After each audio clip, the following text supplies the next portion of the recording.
Hello viewers, ये YouTube channel Lex Consilium foundation में आपका स्वागत है। मैं मेजर जनरल नीलेंद्र कुमार यहाँ पर प्लेलिस्ट इनसे मिलिए में बात कर रहा हूँ माधव चतुर्वेदी से।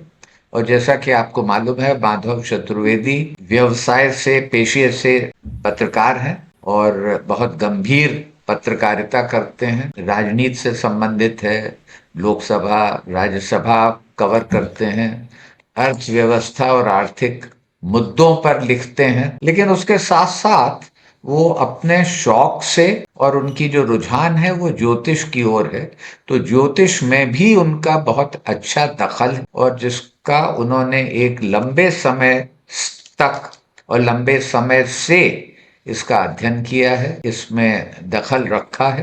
तो यहाँ पर हम बात अभी कर रहे हैं ज्योतिष के बारे में। माधव जी, आपका स्वागत है। मेरा अगला प्रश्न आपसे ये है कि अब तक बतौर ज्योतिषी जो आपका समय रहा, कौन से वो सामान्य विषय या मुद्दे, मसले हैं जिसके बारे में लोग आपके संपर्क में आते हैं अपनी समस्या के लिए या आपसे कुछ गाइडेंस प्राप्त करने के लिए ज्योतिष की दृष्टि? धन्यवाद जनरल साहब। मैंने ज्यादातर ज्योतिष अपने अध्ययन के लिए किया है। भारत में मुझे ही नहीं, मैंने और भी ज्योतिषियों से उनके संपर्क में आया तो अधिकतर लोगों का यही अनुभव रहा कि 80% भारतीय ज्योतिष के पास विवाह विषय को लेकर जाते हैं, या तो अपने विवाह के लिए या अपने संतान के विवाह के लिए, परिवार में, हाँ, परिवार में भाई बहन, पिता पितृ पुत्र, इन सब। तो ज्योतिष में विवाह को, भारतीय ज्योतिष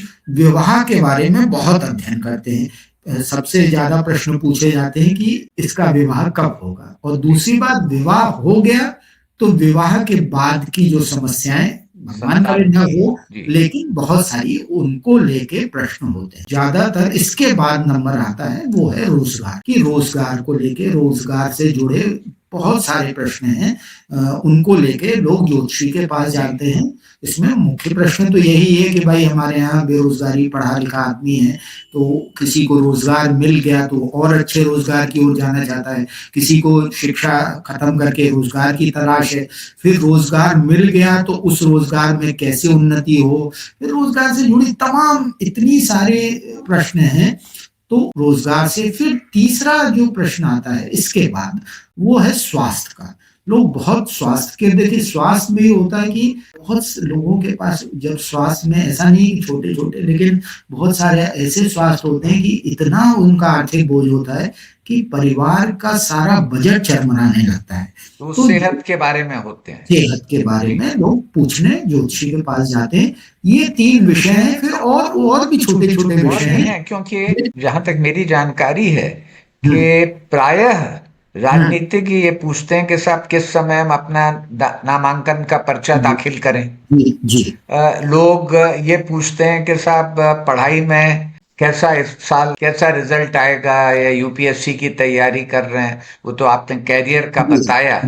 और यहाँ तक कि राजनीतिक या और भी लोग, बड़े अफसर भी, इस नंबर का बंगला लें या ना लें।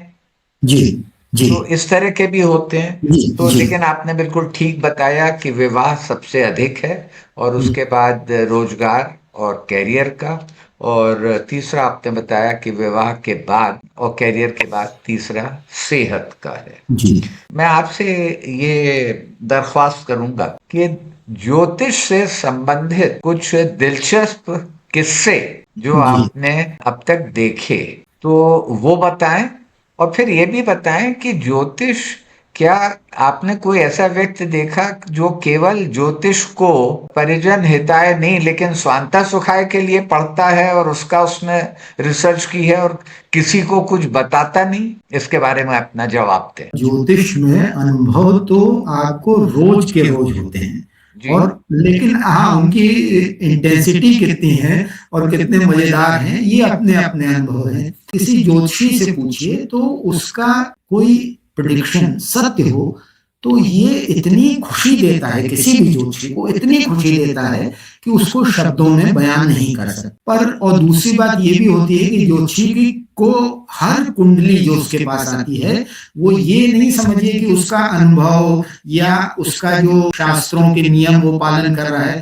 तो जैसे कहा जाता है कि कोई भी कार ड्राइवर ये नहीं कह सकता कि वो इतना परफेक्ट हो गया है कि उसका कभी एक्सीडेंट नहीं, ये कोई कार ड्राइवर नहीं कह सकता। इसी तरह ज्योतिषी भी जो है वो हमेशा बहुत अटेंटिव रहता है, हर कुंडली उसके लिए एक परीक्षा। तो उस परीक्षा में अब ज्योतिष के लेकिन अनुभवों से आप ग्रहों से दोस्ती करते हैं, दोस्ती मतलब उनकी चाल को, उनकी स्थितियों को देख के। अब मैं आपको एक छोटा सा उदाहरण दूं कि एक महिला, अभी कुछ दिन पहले वो महिला एक बहुत बड़े प्रतिष्ठान में काम करती हैं और अच्छा देश विदेश खूब घूमती हैं, सब कुछ है।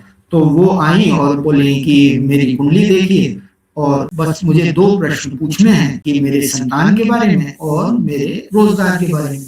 अब मैंने कुंडली देखी तो कुंडली में मुझे दिखाई दे रहा कि संतान की ऐसी कोई बड़ी प्रॉब्लम नहीं है। अब ठीक है, बच्चा है, कई बार उसका पढ़ाई में मन लगता है, कई बार नहीं लगता है, लेकिन इतना वो 8वीं क्लास में पढ़ने वाला बच्चा है, तो ऐसा कोई वो भी नहीं है। नौकरी भी उनकी ठीक ठाक मुझे लगी, तो मैंने कहा ये 2 तो प्रश्न नहीं है। लेकिन मुझे जो कुंडली लगा कि इनके विवाह इस समय वैवाहिक जीवन बहुत ही खराब अवस्था में चल रहा। तो मैंने कहा, अब ये बड़ी संवेदनशील बातें होती हैं और आप ऐसे किसी से कह भी नहीं सकते। तो मैंने उनसे पूछा कि एक बात बताइए कि आपका वैवाहिक जीवन ठीक ठाक चल रहा है, इसमें कुछ समस्या तो नहीं? तो उन्होंने बड़े ही रूखे अंदाज में, मतलब जैसे इतनी रूखे और सहज ढंग से कहा, अरे नहीं, मेरा तो तलाक मार्च में होने वाला है। मैंने कहा कि यार ये इतना बड़ी बात है और इतने सामान्य ढंग से, और उन्होंने वो बात बताई नहीं, लेकिन ज्योतिष बिल्कुल ठीक था कि वो तब उन्होंने जो अपनी कहानी बताई, लग गया था कि शायद की मैरिज ठीक नहीं चल रही, ठीक नहीं चल रही, और वो बात बिल्कुल सही थी। स्वीकार किया उन्होंने जी। ऐसे ही बहुत, देखिए मेरे पास, अब आपने अभी पूछा तो बहुत सारे बच्चे आते हैं और उनमें से कई बच्चे ऐसे होते हैं जो कि बेचारे 5-5, 6-6 साल यूपीएससी की तैयारी करने वाले बच्चे हैं, सब कुछ है। तो कई, अब एक बच्ची थी वो पीसीएस की तैयारी कर रही थी, तो वो अक्सर हमसे गाइडेंस लेती रहती थी, सब कुछ था। तो उसका प्रीलिम्स का पेपर हुआ और उसने मुझसे पूछा कि दादा, मैं बहुत खराब पेपर हुआ है मेरा और मुझे नहीं लग रहा कि मैं पास होंगी। तो मैंने कहा, नहीं भाई, तुम तो बिल्कुल पास हो रही हो।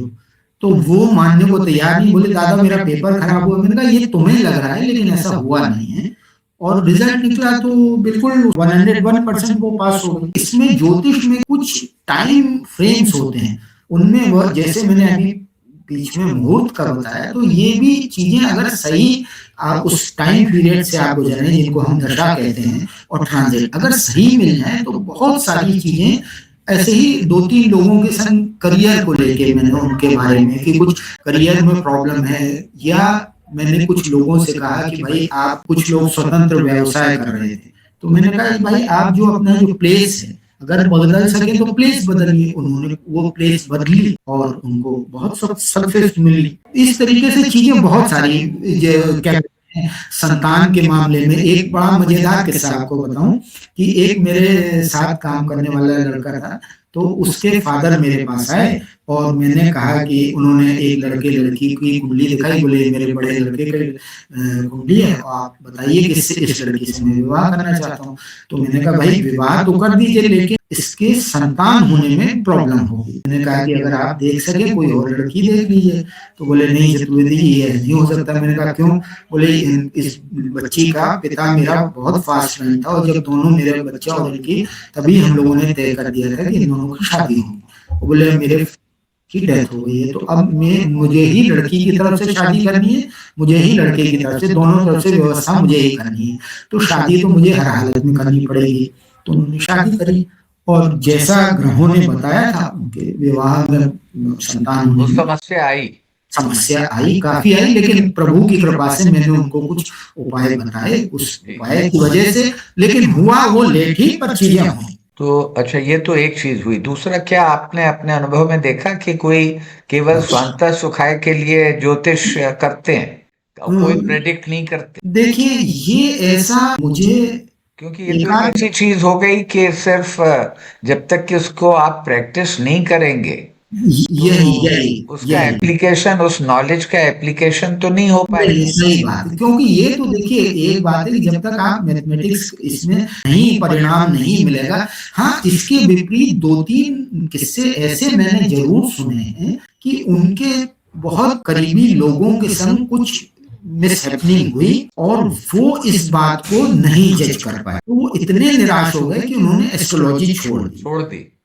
ये तो हुआ, लेकिन अब भाई आप बहुत सारी, जैसे मैंने कहा कि भगवान दिखाना चाहें, मेरे फादर की मैंने अपने रजिस्टर में लिख भी रखा था और फिर मैंने फेसबुक पोस्ट पे भी वो लिखा कि एक ट्रांजिट, राहु का एक ट्रांजिट हुआ और मैंने कहा कि ये मेरे फादर के लिए बहुत ये फेटल होगा। उसी दिन फादर कोमा में चले गए और जैसे ही वो जो स्थिति आई थी और उस दिन फादर की डेथ हुई। तो चीजें अगर आप, ऐसा नहीं, दूसरों की भी अपनी भी दिखाई देती हैं। अगर आप थोड़ा सा अभ्यास करें तो ज्योतिष बड़ी ही इंटरेस्टिंग चीज है और इसको आप भाग्यवाद से न जोड़ें, कभी भाग्यवाद से न जोड़ें। और मैं फिर भी कहता हूं कि अगर कोई भी गलत बात हो तो एक तो कभी किसी की मृत्यु का प्रेडिक्शन ज्योतिष में बिल्कुल मना किया गया है। आप किसी की मृत्यु का प्रेडिक्शन और कोई नेगेटिव प्रेडिक्शन कर रहे हैं तो साथ में कह के उससे कहिए कि भगवान करे ये मेरा प्रेडिक्शन गलत हो, और भगवान से प्रार्थना भी करिए कि भगवान इसके साथ ऐसा ना हो। लेकिन फिर भी आपके पास कोई आया है, जैसे डॉक्टर के पास आया तो डॉक्टर कहता है देखो तुम आगे जा रहे हो, उस आगे इसमें बहुत सारी प्रॉब्लम कॉम्प्लिकेशन हो सकती है, तो हमारा भी बताना ये फर्ज है कि तुम्हें देखिए कॉम्प्लिकेशन हो सकती है। बहुत बहुत धन्यवाद।